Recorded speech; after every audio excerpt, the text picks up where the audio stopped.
Hi, welcome to our channel where we share the most intriguing stories. He moved to the edge of town for peace. Just him, his dog, and a camera tower. But when a rogue HOA militia tried to control what wasn't theirs, they picked the wrong ex-Marine to mess with. This isn't just a neighborhood dispute, it's a suburban war. I moved out to Pinewood because I thought it'd be quiet, peaceful. No one breathing down my neck, no sirens, no concrete jungles. Just me, my dog Boone, a good stretch of land, and the occasional sound of squirrels bickering in the oaks behind my porch. I'd done my years, 2 tours in Afghanistan, and now I just wanted to live my life without someone thinking they get a say in it. The house wasn't much when I bought it. A little run down, roof needed fixing, the deck was half rotten, and the plumbing made noises like it had PTSD of its own. But the land, almost an acre tucked right along the border of a neighborhood called Pinewood Estates, that was gold. Private, off the HOA grid, and dirt cheap because folks in HOAs don't like being near things they don't control. I signed the papers in full knowledge of that.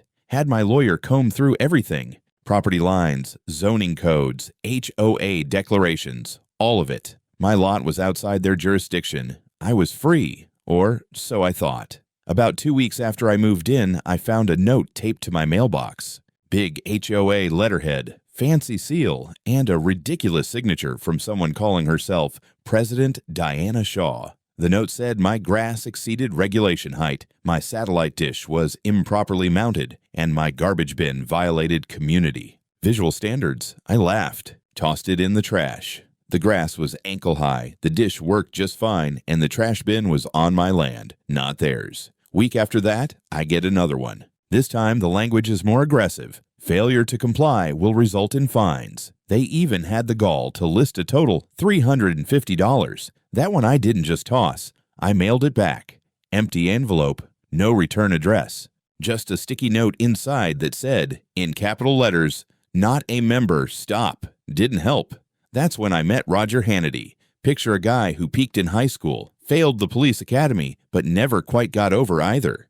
Bald on top, buzz cut on the sides, mirrored sunglasses he wears even on cloudy days, and a tactical vest 2 sizes too small, probably bought online from a site that also sells prepper food buckets. He came strutting down my gravel driveway one Saturday like he owned it, his white neighborhood patrol SUV idling behind him. I was on the porch tightening a floodlight bracket. Boone started barking before the man even opened his mouth.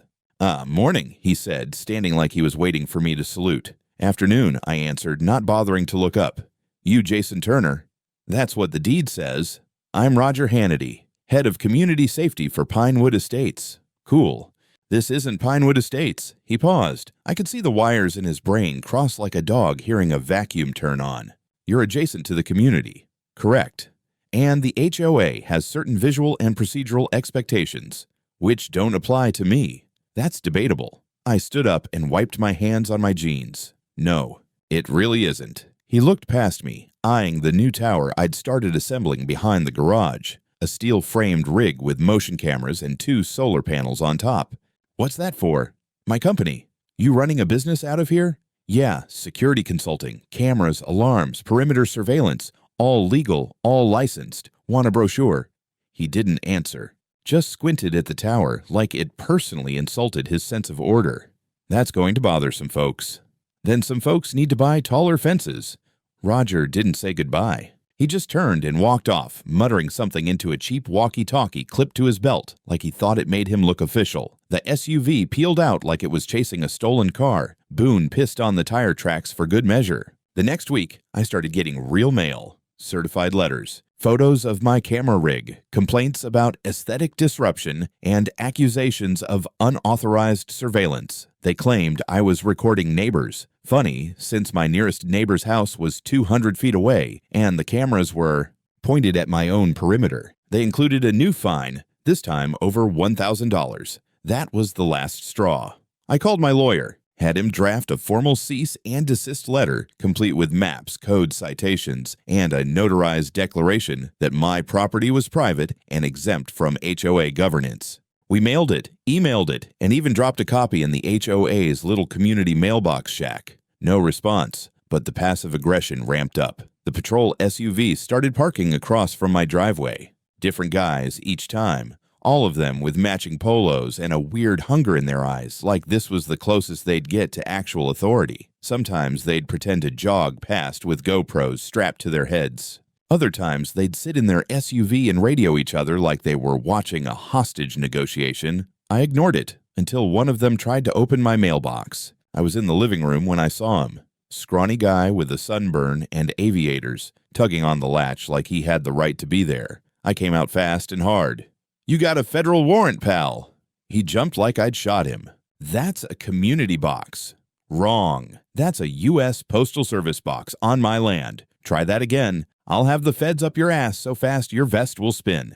He bolted, but I knew it wasn't over. This wasn't just neighborly tension anymore. This was a pissing contest with a group of suburban cowboys who'd built their little kingdom and couldn't stand the idea of someone living outside their rulebook. So I did what I was trained to do.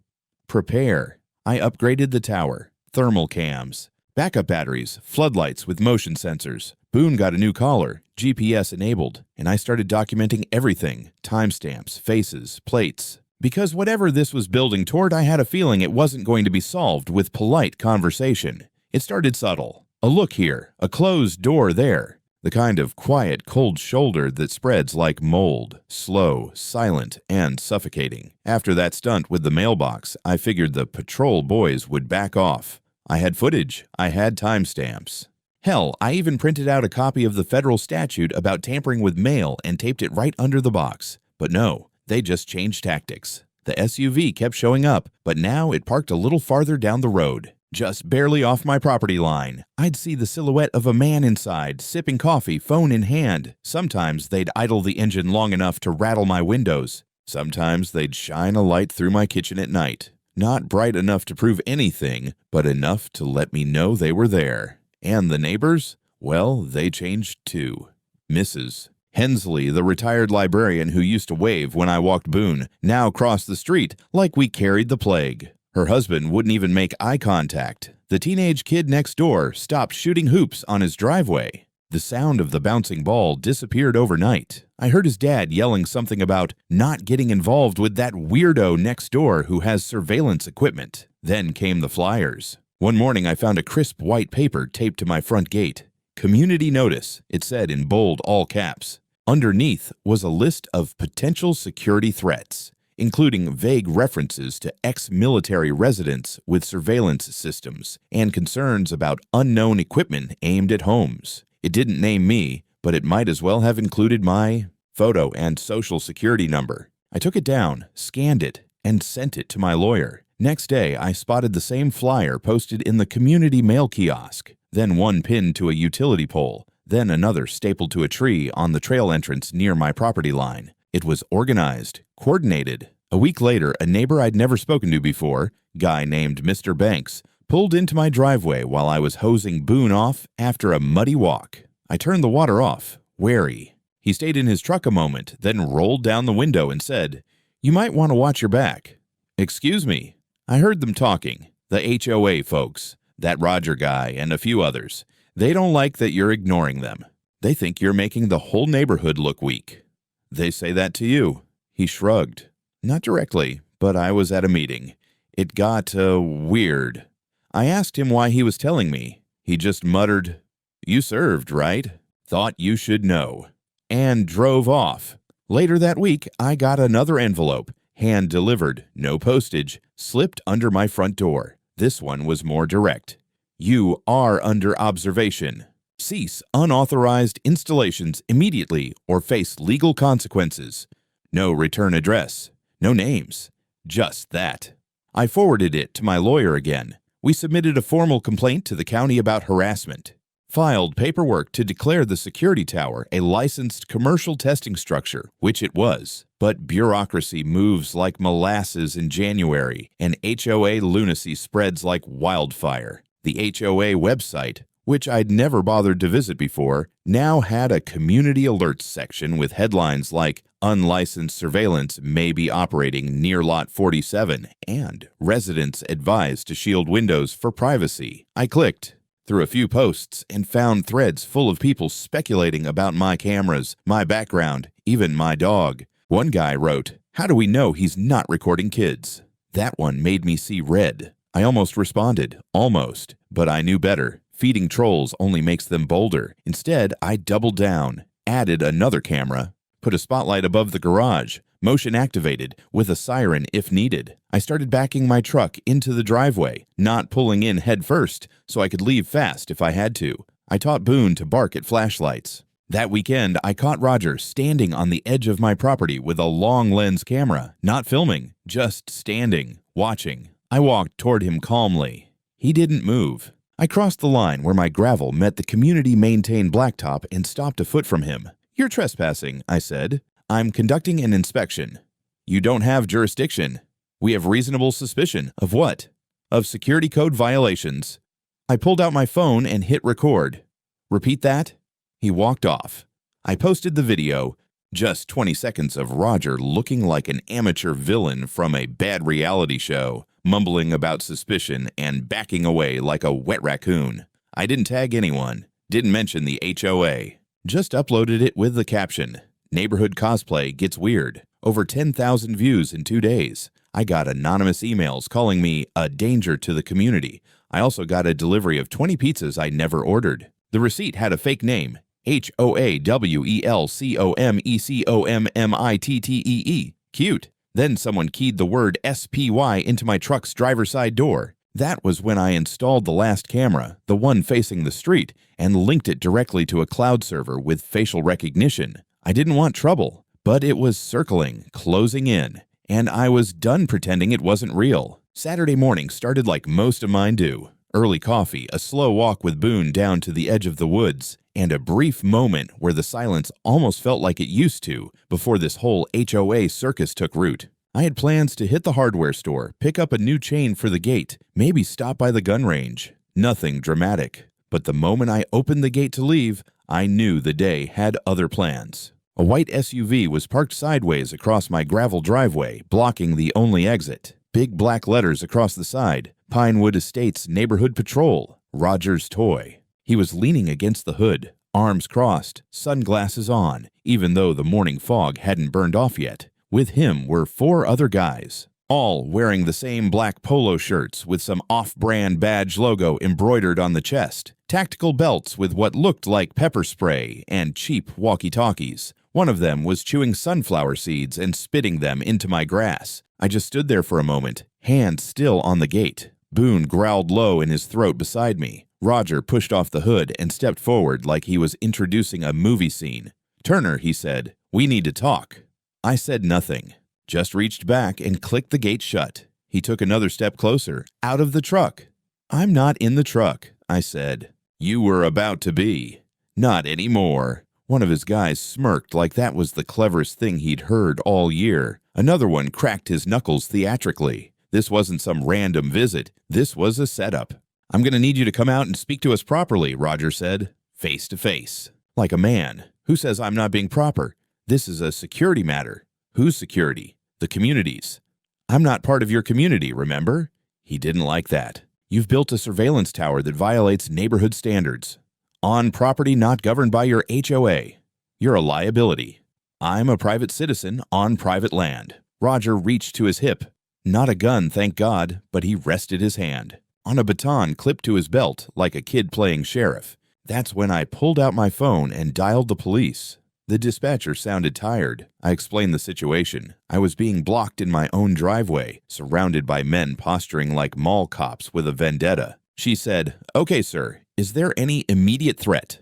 There's 5 men outside my gate trying to coerce me. Has anyone physically touched you?" "Not yet." "Then it's classified as a non-urgent civil matter. We'll send a patrol when available." I stared at the screen, then at the 5 guys outside my gate. Then I hung up and opened a group chat titled Devil's Barbecue Crew. It was a joke from years ago. Me and some of my old unit. Guys who didn't spook easy. I typed, "Need backup." Not a joke. "HOA thugs blocking me in. Can't leave. Show of force appreciated." Hit send. Then I walked to my truck, climbed in, locked the doors, and hit record on the dash cam. The next 4 hours were a masterclass in suburban escalation. Roger and his guys didn't leave. They didn't even pretend to. They paced. They knocked on my window. They shouted things like, "Just come talk, Jason, and we can do this the hard way or the easy way." Every word got picked up by the audio feed. 2 hours in, one of them walked behind my truck and pulled a screwdriver from his vest. I watched, stunned, as he crouched and jammed it into my rear tire, letting the air out with a loud hiss. That one I recorded up close on my phone, complete with his face and badge number. Not that it was real. These guys couldn't get real badges, so they made their own. 3 hours in, they started getting antsy. The seed spitter was sweating through his shirt. Another guy kept pacing like a dog that needed to be let out. Roger slammed a fist on my hood and shouted, "You think hiding in there makes you a man? You're a coward with toys and a camera." Boone, in the passenger seat, growled again. I scratched his head without looking away from Roger's face. No police. No backup. Just 5 jackasses in matching polos playing fantasy SWAT on my lawn while the real cops apparently debated what flavor of donut to pick for lunch. I texted my buddy Craig directly. "They're still here. Punctured my tire. Threats escalating. Any ETA." His reply was 2 words. "Almost there."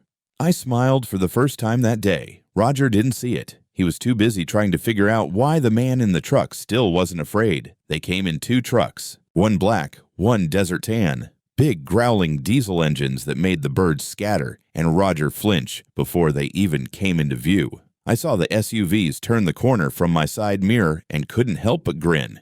Craig was driving the lead truck. Always was the first one through the door. The man's a tank in boots, 6'6", broad like a freight container, shaved head, goatee, and a stare that could make concrete crack. Behind him came Danny, Miguel, Roy, Lenny, and Marcus, all guys I knew from Kandahar and Helmand, men who'd bled next to me, laughed under mortar fire, and once beat a general in poker using MRE crackers for chips. They parked with precision, blocking the street just behind the patrol SUV. I could see Roger's little militia start to twitch. One of them instinctively adjusted his belt like it would make him taller. Another backed up a step without realizing it. The doors opened. My guys stepped out one by one, calm as Sunday service, wearing jeans, ball caps, sunglasses. No yelling, no posturing, just silent presence. That's the thing about real strength. It doesn't need to shout. Craig led them to the gate, stopped 3 feet from Roger, and said in a voice so flat it might have been carved from stone, "You have 30 seconds to move your car and leave." Roger puffed up like a blowfish. "This is an HOA matter. You're interfering in a legally sanctioned security action." Craig raised an eyebrow. "Security action?" "Yes. This property is in violation. We're executing an enforcement protocol." "You're holding a man in his own driveway," Craig said, stepping forward. "That's false imprisonment. 4 hours, surrounded, tire slashed, threats issued. We've got it all on video. You're lucky we didn't come with lawyers first." One of Roger's guys, the one with the patchy beard and too much caffeine in his bloodstream, made the worst decision of his month. He grabbed his baton and raised it like he was about to play Mall Cop Ninja. Craig moved faster than a man his size should be able to. He caught the guy's wrist mid-swing, twisted it sideways until the baton clattered to the ground, then kicked it away. No punches, no yelling, just complete control. Another HOA hero lunged in with a grunt, aiming for Craig's ribs, and got shoulder-checked by Danny so hard he went down gasping, flat on his back. Miguel snatched the pepper spray from the third guy's belt and casually dropped it in the dirt like trash. Lenny and Marcus boxed Roger in, hands behind their backs, not touching him, just standing close enough that he couldn't move without brushing into a wall of veterans who looked very, very unimpressed. Roger's mouth opened and closed. "This is assault. I'm calling the police." Craig pulled out his phone, tapped the screen, and held it up like a mirror. Already did. Told them to bring a real unit this time. Roger turned red. Not angry red. Embarrassed red. Cornered red. His little army was in pieces. 2 guys on the ground. One had bolted behind the patrol SUV, and the last was staring at his shoes like they held the meaning of life. I opened my door and stepped out of the truck. My leg had gone a little numb from the angle, but Boone hopped down beside me like he was ready for war. I looked around at the mess. The popped tire, the scratches on my hood, the dent from Roger's earlier tantrum, and then at my friends, calm and watchful. Craig nodded toward me. "You good? Better now." Roger hissed, "You'll regret this." Craig just shrugged. "You already do." For the first time in hours, the wind moved again. The morning fog had burned off. The sun came out. And my driveway didn't feel like a prison anymore. Then down the street, we heard it. Sirens. Real ones this time. Someone must have finally marked the call as urgent. The squad cars arrived hot and loud. 2 black and whites with sirens still wailing and lights splashing across the asphalt. They rolled in fast and skidded to a stop behind my friend's trucks like they were expecting an active shooter or a meth lab explosion.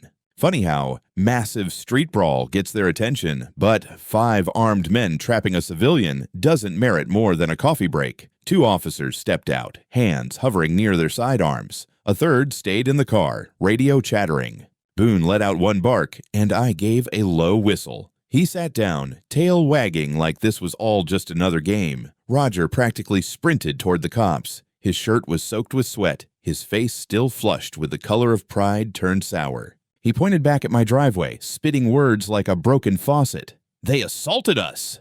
That man and those others. They attacked my team while we were performing official HOA duties. One of the officers, a stocky guy with a buzz cut and a jaw like a brick, held up a hand. "Calm down, sir. Who's the property owner here?" "I am," I said, stepping forward. The officer gave me a once-over. "You, Jason Turner?" "Yeah." "Got ID?" "Of course." I handed it over. He looked at it, then back at Roger. "And who are you?" "Roger Hannity, head of security for Pinewood Estates Homeowners Association." The officer blinked slowly. "And this is HOA jurisdiction." "It's adjacent. His property affects community standards." "Stop." The cop turned to me. "Sir, you mind explaining what happened?" I didn't speak. I opened my phone, pulled up the folder labeled HOA Idiocy, and tapped the first video. Dash cam. Audio. 4 straight hours of being boxed in, shouted at, threatened. Then the tire being slashed. The baton. Roger screaming. The officer watched for maybe 2 minutes before exhaling through his nose. "You've got all of this time stamped?" "Yes, sir." "Backed up to the cloud. Facial recognition tags if you need 'em." Roger started again. He doctored that. This is all part of his intimidation campaign. "Sir," the second officer cut in, holding up a hand. "One of your men used a baton. That's a weapon. He struck first. He damaged property. You detained this man without authority, and you vandalized his vehicle. That's false imprisonment, assault, and criminal mischief. We were just enforcing HOA. HOA is not a law enforcement agency," the first cop snapped. "You can't detain people. You can't vandalize property. And you damn sure can't stage an armed standoff in a residential street." I saw it then, the shift in Roger's posture. The moment he realized the badge wasn't on his side anymore, the officers approached him. "Sir, please turn around. Hands behind your back." "You're arresting me?" "You're being detained pending investigation. You have the right to remain silent." The cuffs clicked. Roger's jaw dropped like he'd just been told the world was flat. His guys didn't move. One tried to walk away but was stopped by the second cop. Another sat down on the curb with his face in his hands. Craig, standing off to the side, gave me a small nod. I nodded back. The officers asked if I needed medical attention. I said no. They asked if I wanted to file charges. I said yes, absolutely. I gave them everything. The letters, the threats, the fake citations, the slashed tire, the mailbox tampering, even the pizza prank. And then I handed them the cease and desist letter my lawyer had sent 2 weeks ago. Unopened, returned to sender. While one officer wrote up the report, the other asked if I'd be willing to testify if it went to court. I smiled. I'm former Marine Corps. I've sat through worse cross-examinations than whatever Rogers' HOA lawyer can throw at me. They laughed. That was the first real laugh I'd heard from anyone in this neighborhood in weeks. As they loaded Roger into the back of the cruiser, he locked eyes with me through the window. It wasn't rage anymore. It was panic. And under that panic, I saw something else. Fear. Because bullies only stay brave when the crowd's still cheering. And Roger's crowd, they weren't showing up anymore. The next morning, my front yard was quiet. Eerily so. No SUVs. No neighborhood joggers pretending not to stare. Just the hum of my perimeter sensors and the occasional breeze rustling the camera tower I'd built. The one that apparently sparked a war. Boone and I sat on the porch sipping coffee. Well, I sipped. He chewed on a rubber grenade toy Craig had brought as a joke. The calm felt strange, artificial, like that moment before a second wave hits. I knew this wasn't over, not even close. By noon, my lawyer called. You'll want to check the county website. I pulled it up, expecting legal noise about the charges against Roger. Instead, I found something better, a formal inquiry opened by the Office of Civil Oversight. Headline: Unlawful activity alleged in private HOA security operations. Turns out, once the cops reviewed my footage, they flagged it to the county. The whole mess triggered a deeper look, not just into the assault, but into the broader question of what the hell this Pinewood Estates Security Committee actually was. Spoiler alert, nothing. No charter, no legal standing, no registered employees, just a group of dudes in matching polos with delusions of authority, and a president who gave them enough leash to choke a community. I got a call the next day from a guy named Mason, investigator with the state attorney general's office. He asked if I'd be willing to provide additional documentation. I laughed. I have a Google Drive labeled HOA creep files. It's sorted by type and severity. Want access? Mason chuckled. Yes, Mr. Turner, yes, I do. Within 48 hours, it snowballed. 3 other residents, people I didn't even know, came forward. A single mother named Janine said Roger had threatened to fine her for having a trampoline visible from the road. She'd paid out of fear. A retiree named Mr. Chen said someone keyed the word foreign into his Buick after he refused to donate to the HOA's Security Patrol Gas Fund. A third guy, Brian, had actual voicemails from Roger threatening consequences if he didn't remove a pride flag from his porch. And the real kicker? The money. Somehow this fake security committee had collected over $45,000 in so-called fines and community enforcement fees over the last 2 years. Not a cent had gone to the HOA's general fund. No trace in the official ledger, just a separate account tied to a company called Civic Defense Solutions, LLC, owned, of course, by none other than Roger Hannity. So now the state was involved, the county was involved, and the HOA board suddenly scrambling. Diana Shaw, queen of pine-scented suburbia and president of the Pinewood Estates HOA, called an emergency meeting. I wasn't invited naturally, but one of my new allies, Brian, the pride flag guy, streamed it live on Facebook. There she stood, lips tight, blazer crisp, voice like a school principal delivering bad news to parents who already knew their kid was the bully. "This is all a misunderstanding," she said. The security team was an auxiliary force intended to preserve safety and aesthetic order. Mr. Hannity acted with the board's awareness but without direct instruction. "We are conducting an internal review." Translation: we're trying to save our asses without admitting we knew the whole thing was illegal, but it got worse for them. Because someone, and I'm not saying it was me, but it absolutely was, leaked emails. See, back when I got my first idiotic fine notice, I traced the email server it came from. HOA President Diana had used a private Gmail to send unofficial messages, including one chain where she said, "Turner is dangerous. We need to isolate him before he becomes a problem." Another gem: "If the police won't help, Roger's team will have to handle it. Quietly." That one hit the news. Local news at first, then the regional affiliate picked it up. Headline: Homeowner harassed by rogue HOA enforcers. County investigates. Diana tried to spin it, claimed the emails were taken out of context, called it a smear campaign. But the damage was done. More people came forward. More evidence surfaced. More voices joined the noise. The HOA wasn't just cracking, it was collapsing. The committee disbanded. 3 board members resigned. One of Roger's goons agreed to cooperate in exchange for leniency, and suddenly the feds were asking questions about campaign donations, falsified inspection reports, and undeclared income. It was bigger than anyone thought. And it all started with a guy and his camera tower who wouldn't roll over. They tried to settle. 2 weeks after the county filed formal charges, I got an email from a law firm representing Pinewood Estates HOA. Polite, professional, oozing corporate civility. They wanted to resolve the situation amicably. Their offer, $20,000, a non-disclosure agreement, and the removal of sensitive content from public view. I didn't reply. I forwarded it to Mason, the state investigator, and then shared it with the other residents who were now part of the case. Brian nearly threw his phone across the room. Mr. Chen just chuckled and said, "Amicable, my ass."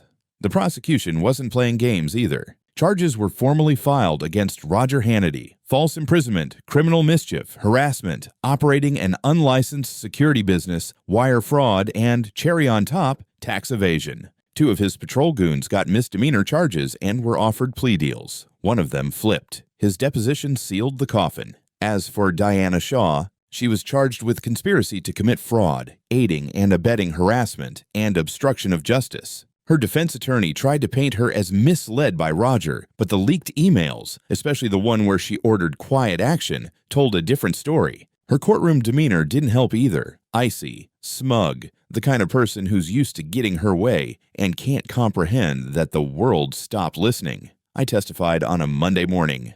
The courtroom wasn't dramatic. No gavel smashing, no gasps, just fluorescent lighting, worn benches, and a judge who looked like he'd rather be fly fishing. Still, when the video played, 4 hours of me trapped in my driveway, followed by the arrival of my guys and the brief surgical takedown of the fake cops, the room got very quiet. The judge leaned forward. Mr.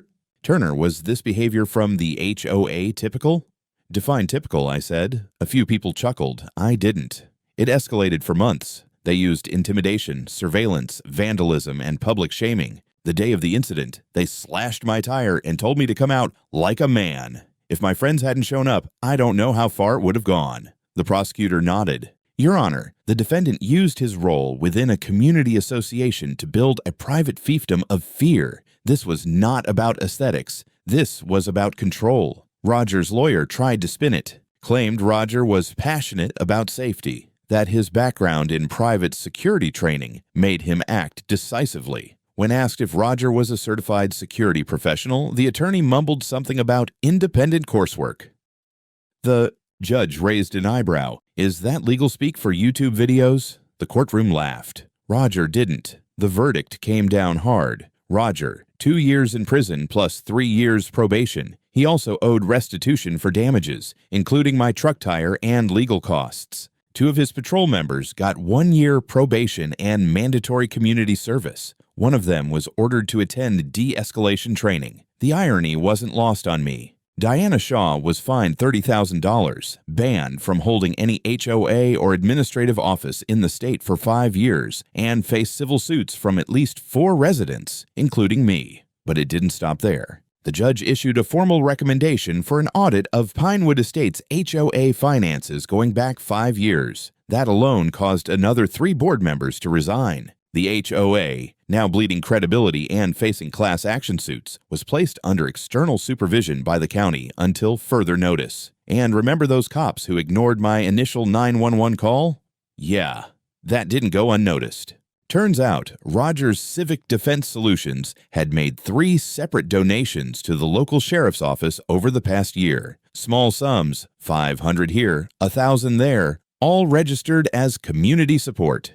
Technically legal. But one officer had forwarded my first call that day to voicemail, marking it low priority, despite the words trapped, threatened, and armed individuals in the transcript. That officer got suspended pending internal review. Another one, the dispatcher who brushed me off, was quietly reassigned. The department issued a formal apology. I framed it. For appearances? Maybe, but it mattered. Because systems only work when someone kicks them hard enough to notice their own failures. The tower still stands. Somehow, after all the screaming, the threats, the subpoenas, and the squad cars, it's still there. Steel, camera mounts, motion lights. I reinforced the base after the whole HOA disaster just in case someone got any bright ideas about sabotage. I even added a floodlight. It points directly at Roger Hannity's old house. He moved out 2 weeks after sentencing. The for sale sign went up the day after his wife threw a full trash bag full of faux police uniforms into the front yard and slammed the door hard enough to rattle Boone's water bowl. The place sold quick. Young couple. No kids. The husband waved when they moved in. That was new. The rest of the neighborhood? It's quieter now. No patrol SUVs idling in the shadows. No creepy flyers. No late-night standoffs at my gate. There's even a neighborhood BBQ scheduled next month. First in 3 years, apparently. I got an invite. The new HOA board president dropped it off in person, hands visible, voice respectful. He apologized too. Said, "We failed you." I told him, "You failed everyone." He nodded. Brian, Janine, Mr. Chen. We stay in touch. There's a kind of quiet alliance now between the ones who spoke up. We helped each other through the hearings, the news interviews, the paperwork. It's not just about being neighbors anymore. It's about being the ones who didn't shut up when it mattered. Boone's more relaxed these days, sleeps by the porch again, doesn't growl at shadows, but he still lifts his head when cars drive by slow. Muscle memory, I guess. As for me, my business is booming. Turns out when word gets around that you stood your ground against a rogue HOA paramilitary cosplay club, people trust you to protect their property. I had a client ask, "You ever think about writing a book?" I laughed. Maybe one day. For now, I prefer to record everything on camera. Craig and the guys, we still meet up. Last time it was ribs and whiskey in Roy's backyard. No fighting, just stories and a hell of a lot of laughing. At one point, Craig raised his glass and said, "Next time, maybe let the cops do their job before we suit up." I said, "Sure, just remind them to answer the damn phone next time." We all cracked up, but I meant it. Because that's the thing about people who play with power. They never expect someone to stand taller. They expect compliance, fear, silence. What they don't expect is company, brotherhood, community born not of rules, but of resistance. And when that comes, well, some lights never go out, especially the ones aimed directly at your front line.